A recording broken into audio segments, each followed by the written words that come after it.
Hello students, welcome to today's class. நம்ம solution lesson பார்த்துட்டு இருந்தோம்.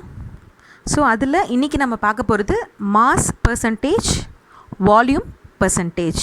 ஓகே, என்ன பார்க்க போகிறோம்?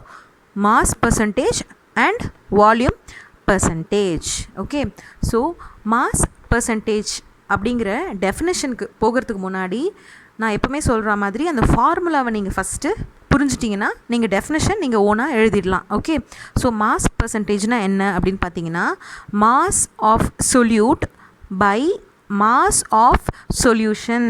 இந்த வேர்டை நல்லா கவனிக்கணும். இது வந்து சால்வெண்ட் இல்லை, சொல்யூஷன். ஓகே, சொல்யூஷன்னா அதில் சொல்யூட்டும் இருக்கும், சால்வெண்ட்டும் இருக்கும். ஓகேவா? இன்டூ 100. புரியுதா? Mass of solute divided by mass of solution into 100. Okay, இப்போ பாருங்கள், மாஸ் ஆஃப் சொல்யூட் இதில் எந்த சேஞ்சும் இல்லை. இது மேலே நீங்கள் அந்த ரீடிங் என்ட்ரு பண்ணிவிடுவீங்க. ஓகேவா?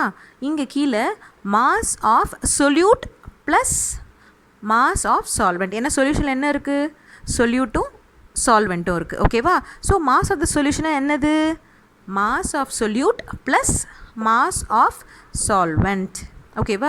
இதுதான் இதோட ஃபார்முலா. இதுலேருந்து நிறைய சம்ஸ் வந்து உங்களுக்கு எக்ஸாமில் வரும். இம்பார்ட்டண்ட் சம்ஸ் கண்டிப்பாக உங்களுக்கு இதுலேருந்து ஒரு 2 மார்க் இல்லைனா 5 மார்க்ஸ் கூட உங்களுக்கு இந்த டாப்பிக்லேருந்து உங்களுக்கு சம்ஸ் வரலாம். ஓகேவா?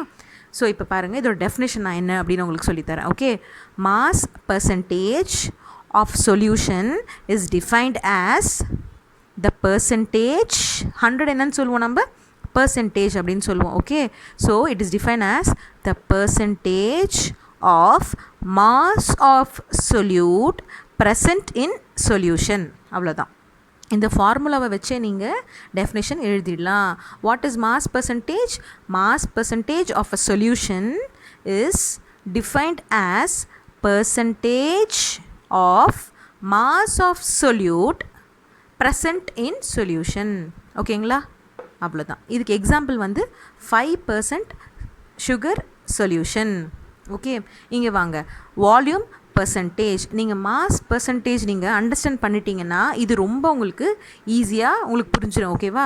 எங்கெல்லாம் மாஸ் இருக்கோ அங்கே நீங்கள் வால்யூம்னு சப்ஸ்டியூட் பண்ண போகிறீங்க. ஓகேவா? இங்கே மாஸ் இருக்கா? ஸோ இங்கே வால்யூம் ஆஃப் சொல்யூட், கீழே வால்யூம் ஆஃப் சொல்யூஷன் இன்டூ 100. இங்கே வால்யூம் ஆஃப் சொல்யூட் மாறாது. கீழே சொல்யூஷன் என்னன்னு சொன்னேன்? சொல்யூட்டும் சால்வெண்ட்டும் கலந்துருக்கும். ஸோ வால்யூம் ஆஃப் சொல்யூஷன் பதிலாக நம்ம இங்கே என்ன போடுறோம்? Volume of solute plus volume of solvent into 100. So இதை நம்ம எப்படி டெஃபைன் பண்ணலாம்? இதோட டெஃபினேஷன் நம்ம எப்படி எழுதலாம்? சேம் இங்கே எழுதின மாதிரியே, volume percentage of solution is defined as 100. ஓகேவா? So percentage is defined as the percentage of volume of solute. Okay, percentage of volume of solute present in the solution. புரியுதுங்களா? எப்படி volume percentage of a solution is defined as percentage of volume of solute present in solution. இது சம்மந்தமாக நிறைய உங்களுக்கு sums வந்து எக்ஸாமில் வரும். என்ன பண்ணுவாங்கன்னு பார்த்தீங்கன்னா, சொல்யூட்டை கொடுத்துட்டு சால்வெண்ட்டோட மாஸை கண்டுபிடிக்க சொல்லுவாங்க. உங்களுக்கு இங்கே பார்த்தீங்கன்னா சொல்யூட்டோட வால்யூம் கண்டுபிடிக்க சொல்லுவாங்க, சால்வெண்ட்டோட வால்யூம் கண்டுபிடிக்க சொல்லுவாங்க. ஸோ ஏதாவது ஒரு ரீடிங்கை மட்டும் அவங்க கொடுக்காம மற்ற ரீடிங்கெல்லாம் கொடுத்துட்டு உங்களுக்கு அந்த மிஸ் ஆனதை மட்டும் கண்டுபிடிக்க சொல்லுவாங்க. ஓகே, இங்கே வால்யூம் பர்சன்டேஜோட எக்ஸாம்பிள் பார்த்தீங்கன்னா 10% எத்தனால் சொல்யூஷன். ஓகே,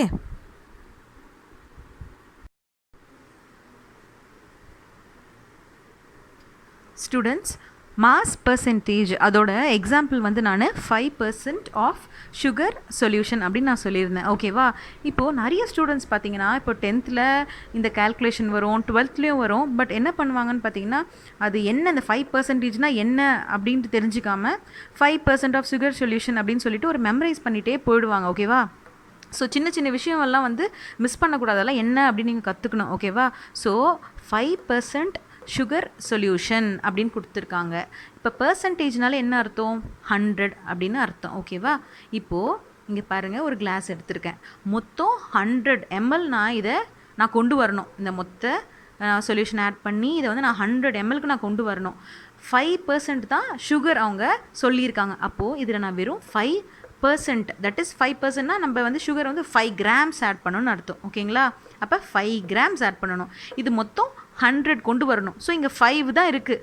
அப்போ இந்த 5 கூட நான் எவ்வளோ ஆட் பண்ணால் 100 வரும் எனக்கு? 95. அப்போ பேலன்ஸ் 95 வாட்டர் ஆட் பண்ணணும். புரியுதுங்களா? 5% அப்படின்னா 5 கிராம்ஸ். அவங்க என்ன இங்கே கெமிக்கல் நம்ம கொடுக்குறாங்களோ, என்ன சப்ஸ்டன்ஸ் கொடுக்குறாங்களோ, ஓகேவா, அந்த சப்ஸ்டன்ஸு 5 இருக்கா? அப்போ 5 கிராம்ஸ். ஓகேவா? 5 கிராம்ஸ் எடுத்துகிட்டு அது கூட நம்ம எவ்வளோ ஆட் பண்ணால் நமக்கு 100 கொண்டு வரணும்னு பார்க்கணும். ஏன்னா இங்கே பர்சன்ட்னு இருக்குல்ல, ஸோ 100. அப்போது 5 கூட 95 ஆட் பண்ணிங்கன்னா உங்களுக்கு 100 வந்துடும். இதுதான் 95 ml ஆஃப் வாட்டரில் 5 கிராம் ஆஃப் சுகர் ஆட் பண்ணிங்கன்னா அதுதான் 5% சுகர் சொல்யூஷன். புரியுதுங்களா? அப்படி இங்கே வாங்க. 10% எத்தனால் சொல்யூஷன். ஸோ இப்போ உங்களுக்கு கிளியராக ஈஸியாக நீங்களே வந்து எழுதிடுவீங்க. இப்போ 10% இருக்குது. அப்போது 10 கிராம் இது எத்தனால். ஸோ எத்தனால் நம்ம கிராமில் நம்ம மெஷர் பண்ண முடியுமா? ஃபார் எக்ஸாம்பிள், இப்போ நீங்கள் கடைக்கு போகிறீங்க, ஒரு சுகர் வாங்குறீங்க, இல்லைனா ஒரு வெஜிடபிள்ஸ் வாங்குறீங்க. அப்போ நம்ம வந்து கிராமில் வாங்குவோம், இல்லைனா கிலோவில் வாங்குவோம். ஓகேவா? கிராம் ஜீன்னு நம்ம சொல்லுவோம், இல்லைனா நம்ம வந்து கேஜியில், தட் இஸ் கிலோகிராமில் நம்ம வாங்குவோம். இதுவே நீங்கள் ஒரு லிக்விடான ஐட்டம், ஒரு மில்க் போய் நீங்கள் வாங்குறீங்க வச்சுக்கோங்க. அப்போ நம்ம கிராமில் வாங்க மாட்டோம், கிராமோ இல்லை வந்து கிலோகிராமில் வாங்க மாட்டோம். அப்போ வந்து நம்ம எதில் வாங்குவோம்? லிட்டரில் வாங்குவோம், இல்லைனா எம்எல்ல வாங்குவோம். சரிங்களா? அப்போ எத்தனாலும் ஒரு லிக்விடு. அப்போது இங்கே என்ன அர்த்தம்னு பார்த்தீங்கன்னா 10 இருக்கா? அப்போ 10 ml ஆட் பண்ணிக்கணும். ஃபஸ்ட்டு உங்களோட கிளாஸில் வந்து நீங்கள் 10 ml ஆட் பண்ணிக்கோங்க. இப்போ பர்சன்டேஜ் இருக்கிறதுனால 100 கொண்டு வரணும் நீங்கள் மொத்தமாக அதை. அப்போ 10 ஆட் பண்ணியாச்சு. அப்போ பேலன்ஸ் இதில் எவ்வளோ ஆட் பண்ணால் உங்களுக்கு 100 பண்ணுவீங்க? 10 கூட எவ்வளோ சேர்த்தா உங்களுக்கு 100 வரும்? இப்போ 10 கூட 90 ml ஆஃப் வாட்டர் ஆட் பண்ணிங்கன்னா உங்களுக்கு 100 ml ஆகிடும். புரியுதுங்களா? இதுதான் 10% எத்தனால் சொல்யூஷன். அவங்க எவ்வளோ கொடுத்துருக்காங்களோ ரீடிங், அதை ஒரு என்ன சொல்கிறது, மாசாக இருந்ததுன்னா அதை வந்து நீங்கள் கிராம்னு எடுத்துக்கணும். இதுவே ஒரு லிக்விடாக கொடுத்தாங்கன்னா, சாலிடாக இருந்தால் கிராமாக நீங்கள் எடுத்துக்கணும். இதுவே ஒரு லிக்விடாக இருந்தால் எம்எல்லாக எடுத்துக்கணும். அப்போ 10 ml நீங்கள் ஃபஸ்ட்டு இதை ஆட் பண்ண போகிறீங்க. இந்த எத்தனால் பேலன்ஸ் 90 ஆட் பண்ணதுன்னா 100 வரும். ஸோ இதுதான் 10% எத்தனால் சொல்யூஷன். ஓகேங்களா? இதுக்கு எக்ஸாம்பிள் மாஸ் பர்சன்டேஜ். சில பேருக்கு ஒரு டவுட் வரும், மேம் என்னது மேம் அது மாஸ் பர்சன்டேஜ், வால்யூம் பர்சன்டேஜ், சொல்யூஷனோட பர்சன்டேஜ் தான் கண்டுபிடிக்க போகிறோம், அது என்ன மேம் இங்கே மாஸு இங்கே வால்யூம் அப்படின்னு சொல்லிட்டு சில பேருக்கு டவுட் வரும். ஓகேவா? அது என்ன நான் சொல்கிறேன் பாருங்கள். இப்போது நீங்கள் கடையில் போய் சுகர் வாங்குறீங்க. சுகர் வந்து என்னது? ஒரு சாலிட் தானே. சாலிட் நீங்கள் எப்படி வாங்குவீங்க? கிராம்ஸில் வாங்குவோம், கிராம் கணக்கில் வாங்குவோம், இல்லைன்னா நம்ம கிலோகிராமில் வாங்குவோம். சரிங்களா? அப்போ இது வந்து சாலிட். ஓகேங்களா? சாலிடை நம்ம எதில் ஆட் பண்ண போகிறோம்? வாட்டரில் தானே. அப்போ சாலிடை லிக்விடில் நம்ம ஆட் பண்ணுறோம். நீங்கள் ஆட் பண்ணுற போகிற சொல்யூட் என்னது? சாலிட். சாலிடாக இருந்ததுன்னா அதை நம்ம கிராம்லேயும் கேஜிலையும் நம்ம மெஷர் பண்ணுவோம்ல. ஸோ அதை தான் மாஸ்ன்னு சொல்லுவாங்க, மாஸ் பர்சன்டேஜ். நல்லா புரிஞ்சுக்கோங்க. ஓகேவா? நீங்கள் ஆட் பண்ண போகிற சொல்யூட் ஒரு சாலிடாக இருந்தால், ஓகே, சாலிடாக இருந்தால் கடையில் போய் நீங்கள் சாலிடாக இருக்கிற திங்ஸ் எல்லாம் நீங்கள் எப்படி வாங்குவீங்க? கிராம் கொடுங்க, 500 கிராம் கொடுங்க, இல்லைனா வந்து 1 kg கொடுங்க அப்படின்னு தானே வாங்குவோம். அப்போ சாலிடாக இருக்கிறது எல்லாமே நம்ம மாஸ் பர்சன்டேஜ் மூலயமா கண்டுபிடிக்கலாம். பாலெல்லாம் நம்ம எந்த இதில் வாங்குவோம்? லிட்டரில் வாங்குவோம், இல்லைனா எம்எல்ல வாங்குவோம். சரிங்களா? 1 லிட்டர் கொடுங்க, இல்லைனா வந்து ஃபார் எக்ஸாம்பிள் 200 ml கொடுங்க, அந்த மாதிரி நம்ம வாங்குவீங்க. ஓகேவா? ஸோ அந்த மாதிரி லிக்விடாக இருந்ததுன்னா நீங்கள் இதில் எத்தனால் தான் நம்ம ஆட் பண்ணுறோம்ல, இந்த 100 ml வாட்டர், இந்த தட் இஸ் இந்த 100 ml கொண்டு வர்றதுக்கு நம்ம 10 ml ஆட் பண்ணுறோம். நீங்கள் ஆட் பண்ணுறது சாலிடாக லிக்விடாக? இங்கே லிக்விடு. ஸோ லிக்விடை தான் நீங்கள் ஆட் பண்ணுறீங்க. அப்போ லிக்விடை நீங்கள் சொல்யூட்டாக ஆட் பண்ணிங்கன்னா அப்போ நம்ம என்ன கண்டுபிடிக்கணும்? Volume percentage. நீங்கள் ஆட் பண்ணுற சொல்யூட் ஒரு கிராம்ஸ்லையோ இல்லை கேஜிலையோ நீங்கள் மெஷர் பண்ணுற மாதிரி இருந்ததுன்னா மாஸ் பர்சன்டேஜ். அதுவே நீங்கள் ஆட் பண்ணுற சொல்யூட் ஒரு லிக்விடாக இருந்ததுன்னா அப்போ நம்ம வால்யூம் பர்சன்டேஜ் கண்டுபிடிக்கணும். ஓகேங்களா? இதுக்கு எக்ஸாம்பிள் சோப், ஆயின்மெண்ட்ஸ் கொடுத்துருக்காங்க அவங்களோட 10th புக்கில். ஓகேங்களா? இதுக்கு வந்து சிரப்ஸ், மவுத் வாஷ் கொடுத்துருக்காங்க. ஏன் சோப் கொடுத்துருக்காங்க? ஃபார் எக்ஸாம்பிள், இப்போ நம்ம சோப் ப்ரிப்பேர் பண்ணிங்கன்னு பார்த்தீங்கன்னா அதில் வந்து கோகோனட் ஆயில் மெயினாக எடுப்பாங்க, நிறைய கோகோனட் ஆயில் ஆட் பண்ணுவாங்க. ஸோ அதுதான் என்னது? சால்வெண்ட் நிறைய இருக்குது அதில் ஆட் பண்ணுறாங்க. பார்த்தீங்களா? அது நிறைய பவுடர்ஸ் மாதிரி ஆட் பண்ணுவாங்க. So solid. ஓகேங்களா? அப்போ சாலிடை லிக்விடில் ஆட் பண்ணுறாங்க.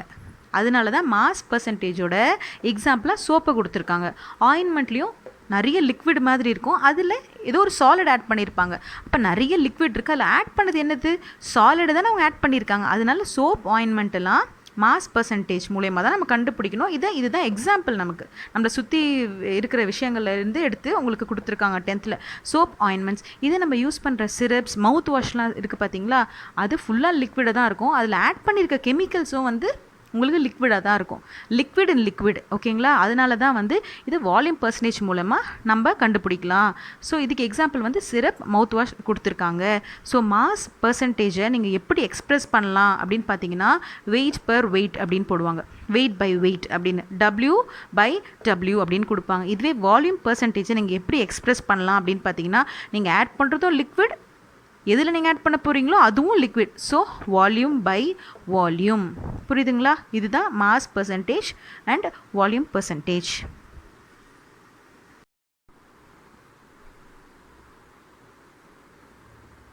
ஸ்டூடெண்ட்ஸ், நம்மளோட நெக்ஸ்ட் டாபிக் வந்து ஹைட்ரேட்டட் சால்ட்ஸ். ஹைட்ரேட்டட் சால்ட்ஸ்னால் என்ன அப்படின்னு பார்க்குறதுக்கு முன்னாடி ஹைட்ரேஷன்னா என்ன அப்படின்னு நம்ம பார்க்கணும். ஓகேவா? இப்போ பாருங்களேன், நீங்கள் ஹாஸ்பிட்டல்ஸ் அந்த மாதிரி நீங்கள் எப்போயாவது விசிட் பண்ணும்போது ஒரு வேர்டு காமனாக நீங்கள் வந்து கேட்டிருப்பீங்க. டாக்டர் சொல்லுவாங்க, இவங்க ரொம்ப டீஹைட்ரேட்டடாக இருக்காங்க அப்படின்னு சொல்லுவாங்க. டீஹைட்ரேட்டட் அப்படின்வாங்க. அப்படின்னா என்னது டீஹைட்ரேட்டட்னா உடம்புல தண்ணி சத்து வந்து ரொம்ப கம்மியாக இருக்குது அப்படின்னு அர்த்தம். டீனா கம்மி, ஹைட்ரேட்டட்னா ஹைட்ரேஷன் அப்படின்னாலே வாட்டர்னு அர்த்தம். ஓகேங்களா? அப்போ டீஹைட்ரேட்டட் அப்படின்னா உடம்புல தண்ணி கம்மியாயிருச்சு அப்படின்னு அர்த்தம். இப்போ இங்கே ஹைட்ரேஷன் அப்படின்னு இருக்குது. அப்போது டீன்னு இருந்தால் தான் கம்மியாகுது. அப்போ ஹைட்ரேஷன்னா வாட்டர் ஆட் ஆகுது அப்படின்னு ஒரு கான்செப்ட் இருக்குது இதில். ஹைட்ரேஷன்னா வாட்டர் ஆட் ஆகுது. ஓகேங்களா? ஸோ இதிலிருந்து நம்ம வந்து இந்த கான்செப்டுக்குள்ளே போகிறது ரொம்ப ஈஸி. ஃபார் எக்ஸாம்பிள் இங்கே பாருங்கள், இங்கே வந்து ஒரு கிளாஸ் எடுத்திருக்காங்க. அந்த கிளாஸில் ஃபுல் ஆஃப் வாட்டர் இருக்கா? இருக்குது. ஓகே, இப்போ இங்கே ஒரு அயனிக் காம்பவுண்ட் ஆட் பண்ணுறாங்க, அதாவது NaCl. எக்ஸாம்பிள் நான் வந்து NaCl கொடுத்துருக்கேன். ஓகேவா? ஸோ NaCl நம்ம என்ன பண்ணுறோம், அந்த வாட்டரில் நம்ம ஆட் பண்ணுறோம். ஸோ வாட்டரில் ஆட் பண்ணதும் அந்த அயான்ஸ் இருக்குது பார்த்தீங்களா, அந்த அயான்ஸ் இருக்குல்ல, அது என்ன ஆகும்னா வாட்டரோட போய் சேர்ந்துடும். ஒரு பர்டிகுலர் கெமிக்கல் ரேஷியோ மூலயமா இது வந்து என்ன பண்ணும், இந்த காம்பவுண்ட்ஸ், அயனிக் காம்பவுண்ட்ஸ் இருக்குல்ல, இந்த அயான்ஸ் வந்து நம்ம வாட்டர் மாலிக்யூல்ஸை அட்ராக்ட் பண்ண ஆரம்பிச்சிடும். அட்ராக்ட் பண்ணிவிட்டு அதோடு சேர்ந்து ஜாயின் ஆகுது பார்த்தீங்களா, அதுதான் ஹைட்ரேஷன். புரியுதுங்களா? இந்த அயனிக் காம்பவுண்ட்ஸ் நம்ம ஆட் பண்ணுறோம்ல, எதுக்கு அயனிக் காம்பவுண்ட்ஸ் ஆட் பண்ணுவோம், அது தண்ணியில் கரைஞ்சி சேச்சுரேட்டட் சொல்யூஷனாக மாறும்னு நம்ம ஃபஸ்ட் கிளாஸில் பார்த்துருக்கோம். ஓகேங்களா? ஸோ NaCl தண்ணியில் அக்வஸ் சொல்யூஷனில் கரைஞ்சி சேச்சுரேட்டட் சொல்யூஷனாக மாறிடும். ஓகே, ஸோ இது என்ன பண்ணும், இந்த Na+Cl மைனஸ் அப்படிங்கிற அயான்ஸ் வந்து வாட்டரோட போய் அட்ராக்ட் பண்ணும். வாட்டரை அட்ராக்ட் பண்ணி வாட்டரும் இந்த அயான்ஸும் எல்லாம் சேர்ந்து ஒரு ஒரு யுனைட் ஆகிடும். அந்த அயான்ஸும் வாட்டரும் சேர்ந்தது தான் ஹைட்ரேஷன். ஏன்னா இந்த அயான்ஸ்க்கு இப்போ என்ன கிடச்சிருக்கு, வாட்டர் கிடச்சிருக்கு, வாட்டர் ஆட் ஆகிருக்கு. ஸோ வாட்டர் ஆட் ஆனால் என்ன சொன்னேன், ஹைட்ரேஷன் சொன்னேன்னா, ஸோ இந்த ப்ராசஸ் பேர் தான் ஹைட்ரேஷன். இப்போது இதோட நெக்ஸ்ட் டாபிக் பாருங்களேன். இப்போ இந்த Na+Cl- இருக்கா, இதெல்லாம் அயான்ஸா? இந்த அயான்ஸ் என்ன ஆகும், இது ஆக்சுவலி NaClங்கிறது ஒரு உப்பு. ஓகேங்களா? அப்போ இது என்ன ஆகும்னா, இது கொஞ்சம் நேரம் கழித்து கிறிஸ்டலாக ஃபார்ம் ஆக ஆரம்பிக்கும். இந்த அயான்ஸ்லாம் அந்த தண்ணியில் நம்ம போட்டோம்ல NaCl, அந்த அயான்ஸ்லாம் கிறிஸ்டலாக ஃபார்ம் ஆகும். கிறிஸ்டலுக்கு எக்ஸாம்பிள் நம்ம கல்லுப்பு வச்சுருக்கோம்ல, அதெல்லாம் கிறிஸ்டல் மாதிரி தான் இருக்குது. ஸோ அது மாதிரி ஃபார்ம் பண்ணோம் நம்மளோட இந்த போட்ட அயான்ஸ்லாம். அப்படி கிறிஸ்டலாக ஆகும்போது அந்த கிறிஸ்டலாக மாறுதில்ல, அதில் கொஞ்சம் வாட்டர் மாலிக்யூல்ஸ் இருக்கும். புரியுதுங்களா? ஏன்னா தண்ணியில் தான் எல்லாமே நடக்குது. தண்ணியில் தான் இந்த அயான்ஸ் வந்து தண்ணியும் அதுவும் எல்லாம் சேர்ந்து ஒரு பாண்டிங்காக இருக்காங்க. தண்ணியை வந்து இது அட்ராக்ட் பண்ணுது. ஸோ தண்ணியோடு தான் இது இருக்குது. இதுக்கு அடுத்த ப்ராசஸாக அது தனியாக கிறிஸ்டலாக மாற பார்க்கும். இந்த உள்ளே இருக்கிற அயான்ஸ்லாம் கிறிஸ்டலாக மாறும்போது அதில் அங்கே இருக்கிற தண்ணிலாம் அந்த கிறிஸ்டலோட போய் ஜாயிண்ட் ஆகிடும். அதுதான் வாட்டர் ஆஃப் கிறிஸ்டலைசேஷன். புரியுதுங்களா? இந்த எண்ணெய்ங்கிறதுல வாட்டரோட சேர்ந்து ஒரு கிறிஸ்டலாக ஃபார்ம் ஆகும். நம்ம யூஸ் பண்ணுற கல்லுப்பு மாதிரி ஒரு கிறிஸ்டலாக ஃபார்ம் ஆகும். இந்த அயான்ஸ் எல்லாம் வாட்டரோட சேர்ந்துருக்கும். ஸோ அதை தான் வந்து வாட்டர் ஆஃப் கிறிஸ்டலைசேஷன் அப்படின்னு சொல்லுவாங்க. ஓகேங்களா? ஸோ இந்த ப்ராசஸ் மூலயமா உங்களுக்கு கிடைக்குதுல்ல சால்ட்டு, அதுதான் ஹைட்ரேட்டட் சால்ட்ஸ். ஓகேங்களா? ஹைட்ரேட்டட்னா என்னது, வாட்டர் ஆட் ஆகிருக்குன்னு அர்த்தம். அப்போது உள்ளே போட்ட அந்த அயான்ஸ்லாம் கிறிஸ்டலாக மாறும்போது அது கூடவே சில வாட்டர் பார்ட்டிகல்ஸும் இருக்கும். ஓகேங்களா? அப்படி கிடைக்கிற சால்ட்டோட பேர் தான் ஹைட்ரேட்டட் சால்ட்ஸ். இந்த ப்ராசஸ் பேர் வாட்டர் ஆஃப் கிறிஸ்டலைசேஷன். புரியுதுங்களா? நார்மலாக இப்போ உள்ளே வந்து நம்ம ஹைட்ரேட்டட் சால்ட்லாம் இருக்குல்ல, இந்த சால்ட்லாம் நான் சொன்னல தண்ணியோட இந்த சால்ட்லாம் சேர்ந்து நமக்கு கிடைக்கும்னு சொன்னல, இந்த ஹைட்ரேட்டட் சால்ட்ஸு அது நார்மலாக வந்து ப்ளூ கலரில் இருக்கும். ஓகேங்களா, வாட்டர் ஆட் ஆகிருக்கிறதுனாலே அந்த காம்பவுண்ட்ஸ்லாம் ப்ளூ கலரில் நமக்கு கிடைக்கும். அதுக்கு எக்ஸாம்பிள் வந்து உங்கள் புக்கில் என்ன கொடுத்துருக்காங்கன்னு பார்த்தீங்கன்னா, copper sulphate pentahydrate. Okay, CuSO4 5H2O, Cu copper, SO4 sulphate, copper sulphate, 5னா பென்டா, H2Oனா வாட்டர், அதாவது ஹைட்ரேஷன். அப்போ காப்பர் சல்ஃபேட் பென்டாஹைட்ரேட் இது வந்து ஒரு ப்ளூ கலரில் இருக்கிற ஒரு சப்ஸ்டன்ஸ். புரியுதுங்களா? இந்த காப்பர் சல்ஃபேட் பென்டாஹைட்ரேட் ப்ளூ கலரில் இருக்கும். இந்த சால்ட்டை நீங்கள் என்ன பண்ணுங்கள், கொஞ்சம் சூடு பண்ணிங்கன்னா அதில் இருக்க தண்ணி போனதும் திரும்ப இந்த காம்பவுண்ட் வந்து ஒயிட் கலரில் மாறிடும். இந்த காப்பர் சல்ஃபேட் பென்டாஹைட்ரேட் இருக்குல்ல, இந்த ஹைட்ரேட்டட் சால்ட் தான் இது. இதுக்கு ஹைட்ரேட்டட் சால்ட்டுக்கு எக்ஸாம்பிள் தான் இது. ஓகேங்களா? ஸோ இதை ஹீட் பண்ணதும் என்ன ஆகும்னா, அதோட ப்ளூ கலர் ஹீட் பண்ணும்போது வாட்டர் மாலிக்யூல்ஸ் போனதும் அதில் இருக்கிற ப்ளூ கலரும் போய் இந்த சால்ட் வந்து ஒயிட் கலரில் மாறிடும். திரும்பவும் அந்த ஒயிட் கலராக மாறி இருக்குல்ல அந்த காப்பர் சல்ஃபேட் பென்டாஹைட்ரேட், அது கலர்லெஸ்ஸாக இருக்கும், ஒயிட்டாக இருக்கும்ல, அதில் திரும்ப நீங்கள் few drops of water add பண்ணிங்கன்னா திரும்பவும் அது என்ன ஆகிடும், ப்ளூ கலரில் மாறிடும். ஏன்னா திரும்பவும் ஹைட்ரேட்டட் ஆகிடுச்சு, திரும்ப தண்ணி நீங்கள் ஆட் பண்ணிட்டீங்க. அதனால் அந்த சால்ட்டு தண்ணி ஆட் பண்ணிங்கன்னா திரும்பவும் ப்ளூ கலரில் மாறிடும். இதுதான் hydration, water of crystallisation, hydrated salts.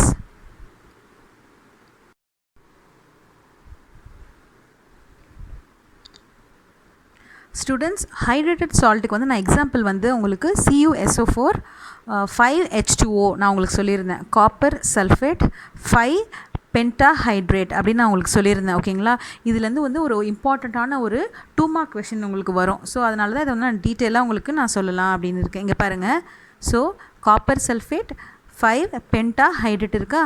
So இங்கே ஒரு கிளாஸில் அந்த பவுடர் இருக்குது, CuSO4 5H2O. இதில் வாட்டர் இருக்கிறதுனால இந்த சால்ட் என்ன கலரில் இருக்கும்னு பார்த்தீங்கன்னா ப்ளூ கலரில் இருக்கும். நல்லா கவனிச்சுக்கோங்க, இதுதான் ஹைட்ரேட்டட் சால்ட். ஏன்னா அந்த சால்ட்டில் வாட்டரும் இருக்குது. ஓகேங்களா, ஸோ அதுதான் அது வந்து ப்ளூ கலரில் இருக்கும். CuSO4 5H2O கூடவே இருக்குது, இந்த சால்ட்டு கூடவே இருக்குது. ஓகேங்களா, ஸோ இங்கே என்ன பண்ணுறோம், அதே சால்ட்டு நம்ம ஹீட் பண்ணுறீங்க. ஹீட் பண்ணும்போது அந்த வாட்டர் மாலிகுல்ஸ் தனியாக பிரிஞ்சு போயிடுச்சு. அங்கே ப்ளஸ்ன்னு போட்டு தனியாக காமிச்சிருக்கேன் பாருங்கள். ஸோ இங்கே CuSO4 மட்டும் தனியாக இருக்கும். ஸோ இங்கே இருக்கும் இந்த கிளாஸில், அதுதான் கலர்லெஸ் சால்ட். அது ஏன்னா அதில் வாட்டர் போனதுனால அந்த சால்ட்டோட ப்ளூ கலரும் போயிடும். அது என்ன சொல்லுவாங்கன்னு பார்த்தீங்கன்னா ஹான்ஹைட்ரஸ் சால்ட். ஏன்னா அது வந்து வாட்டர் ரிமூவ் ஆகிடுச்சு. இந்த காப்பர் சல்ஃபேட் 5 பென்டாஹைட்ரேட்டில் இருக்கிற வாட்டர் மாலிக்யூல்ஸ் ஹீட் பண்ணும்போது பிரிஞ்சு போனதுனால இந்த சால்ட்டோட ப்ளூ கலர் போயிடும், கலர்லெஸ்ஸாக இருக்கும் இந்த சால்ட்டு. அது பேர் ஹான்ஹைட்ரஸ். இதுவே இங்கே பாருங்கள், CuSO4 5H2O இருக்கா, அதில் வந்து வாட்டர் இருக்கிறதுனால அது ப்ளூ கலரில் இருக்கும். ஸோ இது பேர் என்னன்னு சொல்லுவாங்கன்னா ஹைட்ரேட்டட் சால்ட். புரியுதுங்களா? ஹீட் பண்ணால் அதோட கலர் போயிடும், வாட்டர் தனியாக இருக்கும். ஸோ இது ரிவர்ஸ் ப்ராசஸ். இப்போ பாருங்கள், அதுவே தனியாக பிரிஞ்சிருக்க இந்த 2 காம்பவுண்டையும் திரும்ப நீங்கள் சேர்த்து கூல் பண்ணுங்கள். இந்த வாட்டரையும் இந்த CuSO4ஐயும் திரும்ப சேர்த்து ரிவர்ஸ் ப்ராசஸ். நீங்கள் ஹீட்டும் பண்ணி பிரிக்கலாம், திரும்ப அதை பிரிஞ்சதையே நீங்கள் கூல் பண்ணிங்கன்னா, இந்த 2 காம்பவுண்டையும் நீங்கள் கூல் பண்ணிங்கன்னா இது கூட திரும்ப இந்த வாட்டர் சேருதா, வாட்டர் சேர்ந்ததும் திரும்ப அந்த சால்ட்டுக்கு ப்ளூ கலர் கிடச்சிரும். ஏன்னா வாட்டர் சேர்ந்ததும் திரும்ப என்னவா ஃபார்ம் ஆக போகுது, CuSO4 5H2O மாறிடும். ஸோ இந்த காம்பவுண்டை நீங்கள் ஹீட் பண்ணிங்கன்னா அதோட தண்ணி பிரிஞ்சு போயிடுச்சுன்னா, வாட்டர் மாலிகுல்ஸ் H2O பிரிஞ்சிருச்சுன்னா, இது 2 காம்பவுண்டாக பிரிஞ்சிருக்கு பாருங்கள், இங்கே ப்ளஸ் போட்டிருக்கேன்ல, பிரிஞ்சுதுன்னா இந்த சால்ட்டு அதோட ப்ளூ கலர் போய் கலர்லெஸ்ஸாக இருக்கும். திரும்ப இந்த 2 காம்பவுண்டையும் நீங்கள் கூல் பண்ணுறீங்க, சேர்த்து கூல் பண்ணிங்கன்னா திரும்பவும் அது CuSO4 5H2O அது வந்து ஒரு ஹைட்ரேட்டட் சால்ட்டாக மாறிடும். அதோட கலரும் அதுக்கு திரும்ப கிடச்சிரும். இது very very important 2 marks. Okay, hello students, நம்ம பார்க்க போகிற நெக்ஸ்ட் டாபிக் வந்து ஹைக்ரோஸ்கோப்பி. ஓகே, ஃபஸ்ட்டு ஹைக்ரோஸ்கோப்பினா என்ன அப்படிங்கிறத ஒரு சின்ன ஒரு எக்ஸாம்பிள் மூலமாக நான் உங்களுக்கு சொல்லித்தரேன். ஓகே, இங்கே பாருங்கள், இங்கே ஒரு பவுல் எடுத்திருக்கேன். ஓகேவா, இப்போது இந்த பவுலில் சில சப்ஸ்டன்ஸ் ஆட் பண்ணியிருக்காங்க. இந்த சப்ஸ்டன்ஸை நம்ம எங்கே வைக்க போகிறோம்னு பார்த்தீங்கன்னா ஒரு ரூம் டெம்பரேச்சரில். ரூம் டெம்பரேச்சர்னா என்னது? நம்ம டெம்பரேச்சரை இன்க்ரீஸோ இல்லை டிக்ரீஸோ பண்ண போகிறது இல்லை. இப்போ நம்ம வீட்டில் நீங்கள் இருக்கீங்கல்ல, உங்களை சுற்றி என்ன டெம்பரேச்சர் இருக்குது, அதுதான் ஒரு நார்மல் டெம்பரேச்சர். அந்த நார்மல் டெம்பரேச்சரில் நீங்கள் அதை வைக்கிறீங்க. வைக்கும் போது நம்மளை சுற்றி ஏர் இருக்கா? இந்த அட்மாஸ்ஃபியர், நம்மளை சுற்றி அட்மாஸ்ஃபியரில் ஏர் இருக்குல்ல, அந்த ஏரில் மாய்ஸ்சர் இருக்கும். மாய்ஸ்சர்னால் என்னது? ஈரப்பதம். ஓகேவா? ஸோ வாட்டர் மாலிகுல்ஸ் வச்சுக்கோங்க. அப்போ இந்த சப்ஸ்டன்ஸ் என்ன பண்ணும்? இந்த மாய்ஸ்சரை அப்சர்வ் பண்ணிக்கும். இந்த சப்ஸ்டன்ஸ் ரொம்ப ஈஸியான கான்செப்ட், மெமரைஸ் பண்ண வேணாம், அண்டர்ஸ்டாண்ட் பண்ணிக்கோங்க கான்செப்டை. இந்த சப்ஸ்டன்ஸ் நீங்கள் சும்மா உங்கள் வீட்டில் எடுத்து வைக்கிறீங்க. உங்கள் வீட்டில் ஒரு பவுலில் வந்து அந்த சப்ஸ்டன்ஸை நீங்கள் போட்டு ஜஸ்ட் ஒரு இடத்துல வச்சிடுறீங்க. நார்மல் டெம்பரேச்சர் தானே இருக்குது வீட்டில். Okay, normal temperature. இப்போது நம்ம அட்மாஸ்பியரிக் ஏரில் இருக்கிற மாய்ஸ்சரை இந்த சப்ஸ்டன்ஸ் அப்சர்வ் பண்ணிவிடும். இந்த சப்ஸ்டன்ஸ் அப்சர்வ் பண்ணதும் அதில் எந்த சேஞ்சுமே வராது. அந்த சப்ஸ்டன்ஸ் எப்படி இருந்ததோ அதே மாதிரி இருக்கும். நோ சேஞ்சுன்னு போட்டிருக்கேன் பாருங்கள். எந்த ஒரு சேஞ்சும் வராது. அதோட ஃபிசிக்கல் ஸ்டேட்னா என்னது? Solid, liquid, gas. அது என்ன ஃபிசிக்கல் ஸ்டேட்டில் இருக்கோ எந்த ஒரு சேஞ்சும் வராது. அது சாலிடாக இருந்தால் சாலிடாகவே தான் இருக்கும். எந்த ஒரு ஃபிசிக்கல் ஸ்டேட்டில் எந்த ஒரு சேஞ்சும் இருக்காது. No change. புரியுதுங்களா? இந்த சப்ஸ்டன்ஸை தான் என்ன சொல்லுவோம்னா ஹைக்ரோஸ்கோபிக் சப்ஸ்டன்ஸ் அப்படின்னு சொல்லுவோம். புரியுதுங்களா? இந்த சப்ஸ்டன்ஸ்க்கு ஒரு ப்ராப்பர்ட்டி இருக்குல்ல, அட்மாஸ்பியர்லேருந்து மாய்ஸ்சரை அப்சர்வ் பண்ணாலும் கலர் மாறாமல் இருக்க அந்த ப்ராப்பர்ட்டி இருக்குல்ல, அந்த ப்ராப்பர்ட்டி பேர் தான் ஹைக்ரோஸ்கோப்பி. புரியுதுங்களா? இப்போது இதுவும் கிட்டத்தட்ட ரிலேட்டடான ஒரு டாபிக். ஓகே, எப்படின்னு இப்போ பாருங்கள். இப்போ இந்த ஹைக்ரோஸ்கோப்பி இருக்குல்ல, ஸோ இந்த சப்ஸ்டன்ஸ் ரொம்ப ஹைக்ரோஸ்கோப்பிக்காக இருக்குது. அதாவது ரொம்ப மாய்ஸ்சரை வந்து அது அப்சர்வ் பண்ணிகிட்டே இருக்குது. அப்போ அப்சர்வ் பண்ணிகிட்டே இருந்தால் அது கண்டிப்பாக என்னாகும்? ரொம்ப தண்ணி அதில் படப்பட டிசால்வ் ஆகுமா? அந்த சப்ஸ்டன்ஸ் கரைய ஆரம்பிக்குமா? இதுதான் டெலிக்விசன்ஸ். புரியுதுங்களா? இந்த சப்ஸ்டன்ஸ் பாருங்கள், இங்கே உங்களுக்கு எக்ஸாம்பிளுக்காக நான் ஒரு ஏர் மாதிரி நான் போட்டிருக்கேன். ஸோ இந்த ஏரில் இருக்க இந்த மாய்ஸ்சரை இந்த சப்ஸ்டன்ஸ் என்ன பண்ணுது? அப்சர்வ் பண்ணுது. ஏன்னா இந்த சப்ஸ்டன்ஸ் வந்து மோர் ஹைக்ரோஸ்கோபிக். ஏன்னா நிறைய அது வாட்டரை நிறைய அப்சர்வ் பண்ணுற அந்த கெப்பாசிட்டி இருக்குது. ரொம்ப ஹைக்ரோஸ்கோப்பிக்காக ஆகிடுச்சுன்னா, இது நார்மலாக இருக்குது, இது அந்த சப்ஸ்டன்ஸே ரொம்ப ஹைக்ரோஸ்கோப்பிக்காக இருக்குது. அதாவது அது ரொம்ப மாய்ஸ்சரை அப்சர்வ் பண்ணுதுன்னா ஒரு சர்டன் பாயிண்டில் என்ன ஆகும்னா அது டிசால்வ் ஆகிடும். தெரியுதுங்களா? அப்படி டிசால்வ் ஆச்சுன்னா அதோட ஃபிசிக்கல் ஸ்டேட்லேயும் சேஞ்ச் வந்துடும். என்னது? ஃபார் எக்ஸாம்பிள் இங்கே சாலிடாக அந்த பவுடர் இருந்தது தான், ரொம்ப மாய்ஸ்சரை அப்சர்வ் பண்ணதுனால அது என்ன ஆகிடுச்சிங்க பாருங்கள், இங்கே என்ன இருக்குது? லிக்விடாக மாறிடுச்சா? ஸோ அதோட ஃபிசிக்கல் சேஞ்சிங்கை நடக்கும். புரியுதுங்களா? ஃபிசிக்கலாக இப்போ சாலிட் வந்து லிக்விடாக மாறிச்சு. ஓகே, அதோட ஃபிசிக்கல் ஸ்டேட்டில் சேஞ்ச் வந்துடும். இதுதான் டெலிக்விசன்ஸ். இதுக்கு எக்ஸாம்பிள் வந்து சோடியம் ஹைட்ராக்சைடு. அதாவது சோடியம் ஹைட்ராக்சைடை நீங்கள் ஒரு சின்ன ஒரு பிளேட்லையோ இதுலையோ வச்சு நீங்கள் வச்சிங்கன்னா கொஞ்சம் நேரத்தில் பார்த்தீங்கன்னா அது என்ன ஆகிடும்னு பார்த்தீங்கன்னா அது வந்து டிசால்வ் ஆகி ஒரு தண்ணி மாதிரி உங்களுக்கு தெரியும். அதுவே நீ இங்கே எக்ஸாம்பிள் வந்து கான்சன்ட்ரேட்டட் சல்ஃபியூரிக் ஆசிட் கொடுத்துருக்காங்க. ஓகேவா? அப்போ இது நீங்கள் நார்மலான டெம்பரேச்சரில் நீங்கள் வைக்கும் போது அது என்ன தான் வாட்டரை மாய்ஸ்சரை அப்சர்வ் பண்ணாலும் ஏரில் அதுக்கு எந்த ஒரு சேஞ்சும் இருக்காது. புரியுதுங்களா? எந்த ஒரு ஃபிசிக்கல் சேஞ்சும் அதில் நடக்காது. இதுதான் ஹைக்ரோஸ்கோப்பி, இது டெலிக்விசன்ஸ். இப்போது இது ரெண்டுத்துக்கும் உள்ள டிஃப்ரென்ஸ் என்ன அப்படின்னு நம்ம பார்க்கலாம். ஓகேங்களா? இது ஹைக்ரோஸ்கோப்பிங்கிறது மாய்ஸ்சரை அப்சர்வ் பண்ணாலும் இது டிசால்வ் ஆகாது. பட் இங்கே மாய்ஸ்சரை அப்சர்வ் பண்ணதும் டிசால்வ் ஆகிடும். இது உங்களோட ஃபஸ்ட்டு டிஃப்ரென்ஸ். செகண்ட், இங்கே அதோட ஃபிசிக்கல் ஸ்டேட் மாறிச்சா? இங்கே சாலிடாக இருந்தது, மாய்ஸ்சரை அப்சர்வ் பண்ணாலும் சாலிடாக தான் இருக்குது. ஸோ இங்கே ஃபிசிக்கல் ஸ்டேட்டில் எந்த ஒரு சேஞ்சும் கிடையாது. பட் இங்கே ஃபிசிக்கல் ஸ்டேட்டில் சேஞ்ச் இருக்குது. பிகாஸ் இங்கே சாலிடாக இருந்தது, வாட்டர் நிறைய மாய்ஸ்சரை அப்சர்வ் பண்ணதும், ஏரில் இருக்கிற நிறைய மாய்ஸ்சரை அப்சர்வ் பண்ணதும் அது லிக்விட் ஆனதுனால இங்கே ஃபிசிக்கல் ஸ்டேட்டில் சேஞ்ச் இருக்குது.